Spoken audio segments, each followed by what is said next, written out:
अस्सलाम वालेकुम friends, everyday science YouTube channel की एक नई वीडियो में मैं आप लोगों को खुशामदीद कहता हूं। दोस्तों, आज की इस वीडियो में आप जानेंगे कि मोटरसाइकिलों में डीजल इंजन क्यों नहीं होते हैं। लेकिन इससे पहले अगर आपने अभी तक हमारा चैनल सब्सक्राइब नहीं किया तो इसे सब्सक्राइब कर लें ताकि आपको आने वाली नई वीडियोज़ की अपडेट्स मिलती रहें। इसकी सबसे पहली वजह उसका वज़न होता है।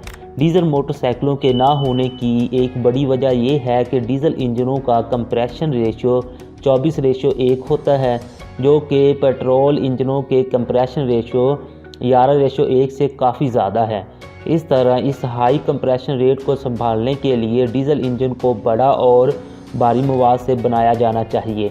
इस तरह के बड़े इंजन छोटी गाड़ियों जैसे मोटर बाइक्स पर अच्छी तरह काम नहीं करेंगे। ये एक वजह है कि ज़्यादातर मोटरसाइकिल बनाने वाले पेट्रोल इंजन इस्तेमाल करने को तरजीह देते हैं। अगर वो डीज़ल इंजन इस्तेमाल करते तो उन्हें इतनी बड़ी बाइक बनाना पड़ेगी कि सवारों को अपनी गाड़ियों पर सड़कों और हाईवेज़ पर जाने में दुश्वारी का सामना करना पड़ेगा। दूसरे नंबर पर शोर और वाइब्रेशन यानी थरथराहट आता है। हाई कंप्रेशन रेशो का मतलब है कि डीज़ल इंजन अपने पेट्रोल इंजनों के मुकाबले में ज़्यादा शोर और वाइब्रेशन पैदा करते हैं। मोटरसाइकिलों जैसी हल्की गाड़ियां इस शोर और थरथराहट को संभालने के लिए नहीं बनाई गई हैं। यही वजह है कि मोटरसाइकिलों में डीज़ल इंजन का इस्तेमाल नहीं किया जाता है।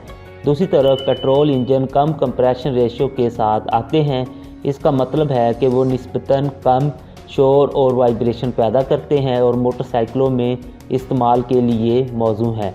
यहाँ गाड़ियाँ हल्की होती हैं और पेट्रोल इंजनों के साथ हमवार चलती हैं। तीसरे नंबर पर कीमत का सवाल आता है। भारी इंजन और हाई कंप्रेशन रेशो का मतलब है कि डीज़ल इंजनों की कीमत पेट्रोल इंजनों से ज़्यादा होती है। कीमत का ये ज़्यादा फ़र्क ज़्यादातर मैन्युफैक्चरर्स को पेट्रोल इंजन का इंतखाब करने पर मजबूर करता है। इस बात को यकीनी बनाने के लिए कि मोटरसाइकिल के डिज़ाइन और डेवलपमेंट में असल सरमायाकारी हाथ से ना निकल जाए, मैन्युफैक्चरर नए मॉडल बनाने की लागत को कम करने की कोशिश करते हैं। अगर वो डीज़ल इंजन इस्तेमाल करते हैं तो उन्हें हर मॉडल के लिए बहुत ज़्यादा रकम खर्च करने की ज़रूरत होगी, जो कि सवारों को देना होगी। दूसरे अल्फाज में, अगर डीज़ल इंजन इस्तेमाल किए जाएँ तो कम लोग मोटरसाइकिल खरीद सकेंगे। चौथे नंबर पर मोटरसाइकिलों के टूट फूट का सवाल आता है। चूँकि डीज़ल इंजन ज़्यादा दबाव पर काम करते हैं, इसलिए वो आसानी से ख़त्म हो जाते हैं।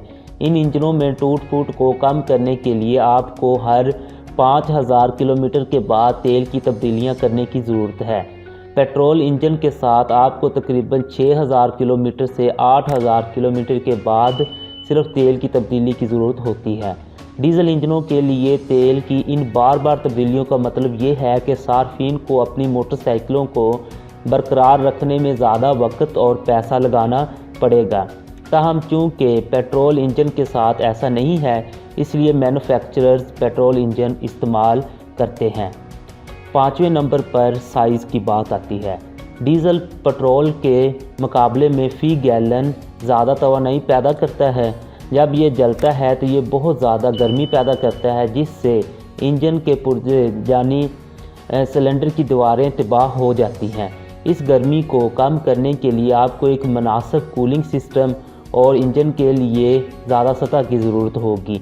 नतीजतन ज़्यादातर डीजल इंजन निस्बतन बड़े होते हैं, जो मोटरसाइकिलों के लिए मिसाली नहीं है। दूसरी तरफ पेट्रोल इंजन फ़ी गैलन ईंधन जलाने पर कम तवानाई पैदा करते हैं। इसका मतलब है कि वो बहुत ठंडे हैं और इंजन को किसी किस्म का नुकसान पहुंचाने का इम्कान कम है।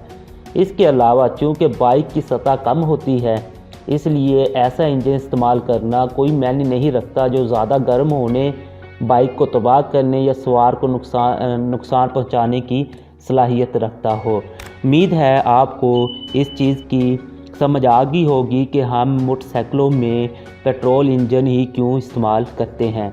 अगर आपको ये वीडियो पसंद आए तो इसे लाइक करें और इसे अपने दोस्तों के साथ शेयर करें और हमारा चैनल लाजमी सब्सक्राइब कर लें। Thanks for watching. अल्लाह निगहबान।